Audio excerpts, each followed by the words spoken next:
I was out. I went to college in California at USC in LA, and when I was done with USC, then instead of being, and I was doing like all this, like I was doing comedy and improv comedy and theater and all this kind of stuff, and so rather than being a waiter, which is what most actors do at first in LA, or a bartender, I was like, well, why don't I just sell our pipes, humidors, and cigars at the time, and then In Los Angeles, in LA, and that was at the time that all of the celebrities were smoking cigars. A and B, the taxes were very low in California at that time on cigars, so it was actually kind of a hot market to be in.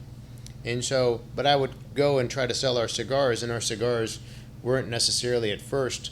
They were inconsistent because the boom happened, and then the supply wasn't ready. So you'd have some boxes that would come in. It's cigars supposed to look chestnut brown. It would be green, and they would be like, Tim, look at your cigars on the shelf. Yeah. And the same cigar, one box would be green, one box would be tan, one box would be brown, and I'd be like, oh my God, what a disaster.